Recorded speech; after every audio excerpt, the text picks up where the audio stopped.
Itu Bu caranya Bu. Aku nggak suka deh sama dia. Sebel kalau ngomong apa didengerin. Ah jangan gitu Bu. Aku nggak suka ya. Itu Bu langsung straight to the point. Cep.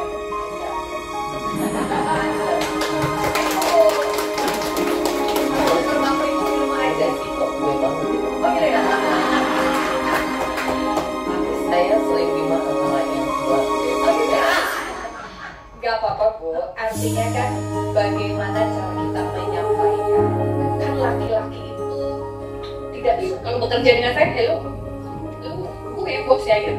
Nah, bagaimana perempuan bisa tadi saya bilang komunikasi politik menyampaikan dengan santun dalam konteks ketegasan bisa diterima hati laki-laki yang merasa egonya terancam dan juga oleh perempuan yang baperan. Ya, kalau kita terlalu omong pasti yang di belakang-belakang kita yang nggak kelihatan itu mereka akan ngomongin. Dia pinter. Perempuan itu begitu. Kalau ada perempuan yang lebih hebat, dia pasti dekat sama si ini. Makanya dia bisa jadi begitu. Itu yang harus dirubah Bu Desi. Jadi kami sangat senang ketemu Bu Desi. Itu ya. Kita satu roh. Selama kita punya kecemburuan, tidak akan maju perempuan. Itu hasil riset loh Bu. Jadi hasil riset plus dengan riset yang sedang saya lakukan. Kenapa perempuan tidak pernah mencapai 30% dan kenapa kalaupun terjadi 20% perempuan itu tidak berdaya dalam konteks kualitas. Karena kita masih begitu. Ada orang yang maju, kitanya makanya saya penting untuk mengintrospeksi diri. Kenapa dia bisa di depan? Saya juga harus bisa di depan. Harusnya berpikirnya gitu. Ya. Jadi kalau dia kenapa pintar ngomong ya? Berarti saya harus latihan untuk pintar ngomong. Jadi jangan ada temennya yang udah cerdas, berprestasi, ditarik sama kita dengan konteks sebel, iri, dengki, hasad. Oh selesai, perempuannya udah berantem sama perempuan sendiri, harus juga bersaing dengan laki. Tambah nggak ada kita. Laki-laki terbiasa dengan tim kerja yang solid, siapapun yang hebat akan dia ngomong, saya setuju dengan dia. Setuju yang lain, setuju. Tapi ditambahin ya. Gitu. Tapi kalau perempuan, bagaimana ini? Hah? Enggak sih, kalau kata saya sih kurang ya. Perempuan tuh begitu ya Bu. Saya pernah bilang di salah satu podcast, apakah mungkin karena dalam konteks agama Islam ya, mohon maaf buat saudara-saudara yang bukan Islam atau non-Muslim, laki-laki itu terbiasa dengan berjamaah. Perempuan sebagai sebuah spokesperson atau orang yang diutamakan, kan siapa aja boleh jadi imam. Besok datang lagi di musola kan nggak bapak yang sama. Siapa aja yang datang duluan, nempel gitu. Kalau perempuan mah enggak. Saya ngelihat sering banget kalau saya ke musola, terutama di mall-mall dengan anak saya, pasti kalau imamannya saya sama anak saya doang, nggak ada yang mau ikutan. Apalagi mungkin kalau ngeliat, Desi Ratnasari, emang bisa jadi imam? Mungkin ya. Emang dia ngaji? Kayak apa? Gitu kan. Mungkin ya, ini seuzon ya. Mungkin dari hal-hal itu tuh secara tidak langsung, secara unconscious atau di bawah kesadaran kita sebagai perempuan itu menjadi terpatri bahwa kita tidak terbiasa untuk mengamini omongan orang-orang yang memang mungkin lebih baik dari kita. Tapi kita terbiasa mempertanyakan kehebatan orang. Nah, ini harus introspeksi diri. Jadi, ya biasain aja kalau ada teman-teman kita yang lebih hebat, kita bilang, bagus, saya setuju dengan pendapat kamu. Tapi yang ngerasa sudah mendapatkan pujian seperti itu, ya jangan sombong juga. Lama-lama juga enek orang. Jangan kan cuma perempuan, yang laki juga enek. Sebel banget sih kalau dia ngomong gitu. Karena nih Bu, pengalaman juga. Di antara ketika laki-laki, ini saya berbicara soal aspek interaksi ya. Interaksi yang akan membuat kita lebih berdaya dalam konteks komunikasi politik. Jadi banyak laki juga yang ternyata karena saya itu tipe mungkin dinilai oleh perempuan, saya perempuan sendiri, tapi di mata laki-laki saya perempuan yang maskulin karena saya hidup sendiri gitu kali ya. Jadi kalau laki itu biasanya Des, si ini gini-gini Des. Menurut lo tuh perempuan gini-gini gak sih Des? Hah? Kenapa? Aku bilang, kalau mau ngomong, kalau mau ada laki yang menganalisa atau menilai salah satu orang perempuan yang terlalu banyak bicaranya, yang bicara tapi kemudian ngajak berantem sama laki gitu misalnya, nggak begitu gitu, bagus to the point, tapi kan mungkin dirasakan nih laki perempuan kok begini amat mungkin buat laki-laki gitu. Itu biasanya suka saya mendengar curhatan, kayak begitu kayaknya lu hidup sendiri lu gak gitu-gitu amat ya Des. Dia kan punya suami, emang sama suaminya kayak begitu. Ya gue gak tahu, saya bilang. Gue gak hidup sama dia tiap hari. Nah maksud saya laki juga ternyata ada keponya. Gitu. Jadi maksud saya ini juga harus kita pahami gitu. Supaya kita bisa bersinergi di dalam konteks pembahasan substansi. Kan kalau bahasa politik tuh komunikasi cair. Gitu kan. Mau laki sama perempuan, perempuan sama laki, perempuan sama perempuan, laki-laki sama laki-laki. Kalau laki-laki sama laki-laki udah biasa tuh Bu. Pakai bahasa simbol aja laki udahlah cocok gue gitu kan. Tapi kalau perempuan belum tentu Bu. Nah gimana kita bisa menjadi bagian komunikasi politik dari laki-laki itu harus kita pelajari. Sehingga nanti komunitasnya nggak komunitas laki-laki politisi dan perempuan politisi. Tapi kita harus menjadi politisi bersama. Koleha. Rekan kerja yang setara itu harus juga kita ciptakan gitu ya di dalam konteks peran perempuan dan politik atau seorang perempuan di dalam dunia politik parlemen gitu. Oke, itu dari saya sedikit. Ada pertanyaan lain? Iya, silakan yang ingin bertanya. Tadi sebelum Bu Desi berhadir bersama kami di sini, Mbak Halimah sudah melepas dari kuatnya ekonomi seseorang. Yaitu hal yang tidak bisa kita pungkiri tentunya. Nah, perempuan saya lihat hambatannya di sana, ya, di sana sehingga dari hasil yang disampaikan tadi, secara katakanlah mungkin calon itu mewakili terpenuhi 30%, tapi kemudian pada hasilnya tidak terwakili. Ya, sebanyak 30%. Nah, bagaimana ini? Ya, ada hal yang susah kita mendobraknya. Salah satunya itu faktor ekonomi itu. Kira-kira bagaimana menurut Bu Desi ya dengan keterbatasan perempuan di bidang ekonomi ini sehingga dia menjadi penyebab lain untuk kita bisa mewakili di dunia atau kancah perpolitikan di Indonesia. Terima kasih. Assalamualaikum warahmatullahi wabarakatuh. Sudah disubmit, sudah disubmit di jurnal, sudah bisa diakses terkait dengan bagaimana kesetaraan gender. Jadi kendala itu memang tidak hanya akses permodalan dalam konteks political cost untuk perempuan bisa terlibat, lalu kemudian juga tadi kesetaraan gender dalam konteks budaya patriarki itu juga ada gitu ya. Lalu kemudian harus gimana sih dukungan daripada partai tentu ya. Dukungan partai itu harus seperti apa? Di zaman-zamannya saya masuk biasanya perempuan-perempuan itu hanya menjadi 2019 ya, riset yang saya lakukan ini kualitatif. Perempuan itu hanya minjem nama. Ya kan?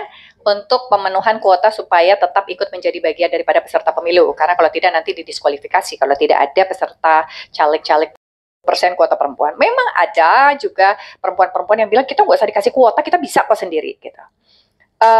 Ini karena memang konsep kebijakan afirmatif gitu ya. Kalau kita tuh laki udah start, ya kita juga harus mengejar startnya itu yaitu dengan kebijakan afirmatifnya tadi gitu ya. Lalu gimana caranya? Caranya tentu partai harus bisa mendukung mereka yang berkualitas perempuan-perempuannya. Siapa yang bisa ngomong itu? Perempuan. Contoh kayak saya, mohon maaf saya tidak menyebutkan diri saya hebat, tidak. Ketika saya dikasih tugas oleh ketum saya untuk menjadi pimpinan DPW, saya berjuang bahwa nomor 1 di DPRD Jawa Barat dan bahkan di seluruh Jawa Barat itu harus perempuan. Dan itu adalah negosiasi kita sebagai pimpinan perempuan kepada ketua umum kita, gitu. Terus kemudian kita bernegosiasi, dibantu dong Tum. Enggak 0%, 50% deh, gitu. Tinggal bagaimana perempuan kemudian memaknai bantuan finansial tersebut enggak hanya sekedar bahwa kalau menang itu harus pakai uang. Kalau paradigma berpikirnya punya duit banyak menang, itu agak repot tuh. Berarti perempuan nggak akan maju. Karena hitung-hitungan rupiahnya nggak masuk nih. Misalnya dibantunya 50 juta. Oh, kalau mau jadi ketua DPRD provinsi itu harusnya 500 juta. Nggak cukup lah, gue mau kerja apa 50 gitu. Nggak akan jalan. Jadi saya juga selalu mengajak perempuan-perempuan untuk memiliki paradigma berpikir bahwa tidak selamanya kontributor kemenangan utama itu adalah finansial. Tapi saudaraku turun dengan warga, saya bilang siapa yang suka bebersih? Bebersih itu bersih-bersih, solokan di wilayahnya. Siapa yang suka bersih-bersih? Nggak pakai disuruh. Siapa yang suka bantuin orang? Nggak pakai disuruh. Siapa yang suka bersihin masjid atau musola di wilayahnya? Yang nggak pakai disuruh. Selama saudaraku kerjain itu menjadi bagian daripada ibadah yang sudah saudaraku lakukan dari dulu misalnya, sebelum pengen jadi anggota DPR misalnya, itu pasti diingat kok sama masyarakat. Jadi pas begitu maju juga itu udah nggak usah lagi pragmatis, 50 juta juga jadi cukup. Menurut saya, dari pengalaman saya. Tuh data Desi mah bisa kali, dah duitnya banyak. Nggak juga sih, Bu. Dan duit saya juga kalau nyari duit dari umur 15 tahun jadi jadi artis gitu ya, terus tiba-tiba dihabisin hanya untuk maju untuk political cause, saya juga mau. Kan punya anak ya, kita punya tanggung jawab gitu. Jadi saya juga tipe orang yang cukup berpikir strategis untuk mengalokasikan anggaran tadi, gitu ya. Jadi paling utama adalah bagaimana perempuan bisa mengakses permodalan itu yang tentu yang membutuhkan kita. Makanya bagaimana kita bisa memposisikan diri kita betapa bernilainya kita. Bukan hanya pelengkap kuota 30% nama. Jadi bayangkan Bu, satu orang saja tidak ada namanya, itu didiskualifikasi. Jadi betapa pentingnya kita. Karena kita penting, makanya kita harus bisa bernegosiasi dengan pimpinan partainya. Boleh turun, support saya. Saya punya tenaga, saya punya pikiran, saya punya ide, gak usah kasih ke saya. Lu esok aja kerjain gitu sendiri. Tapi saya yakinkan saya harus menang, gitu. Support sama partai. Kalau enggak nggak bisa. Kan kita minta, kalau misalnya nih, kita yang bekerja sendiri, alhamdulillah punya akses permodalan sendiri. Tapi kan pasti kita harus bernegosiasi juga dengan suami. Untuk kemudian bisa berbicara, boleh dipakai nggak duitnya? Pak, Mas, Ayah minta dong duitnya mau maju, kan gitu kan? Negosiasinya panjang. Kalau saya kan nggak ada negosiasi ya Bu ya. Astagfirullah. Itu kemenangan Mbak Desi dengan saya. Gitu ya. Jadi maksud saya ya nggak apa-apa juga Bu. Itu memang sudah menjadi hasil riset saya yang kualitatif. Juga salah satunya adalah double standard buat perempuan.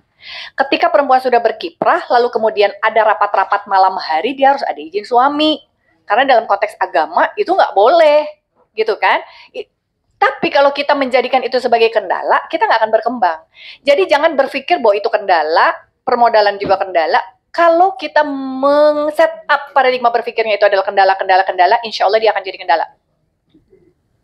Believe me. Aku nggak bisa.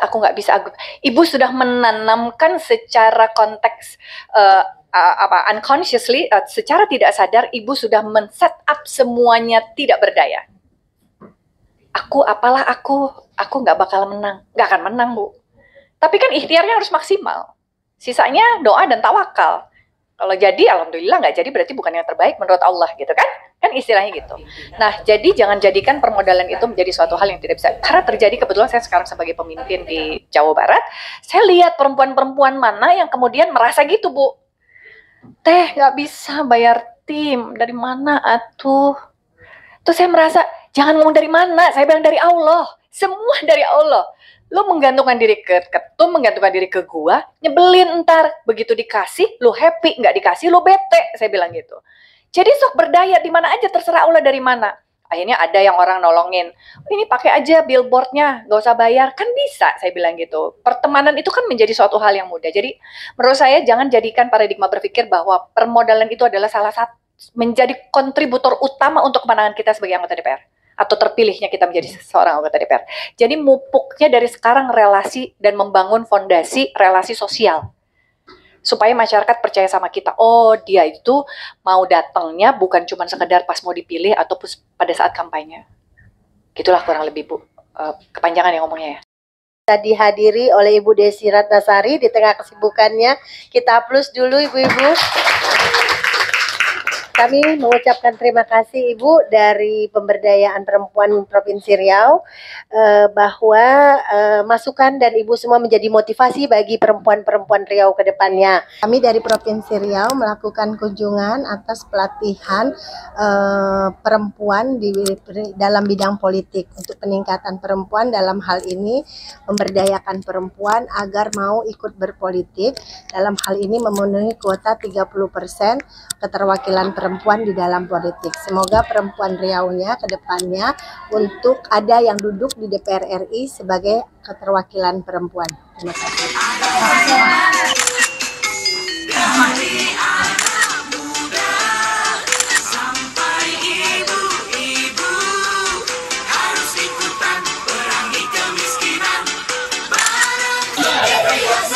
Pak.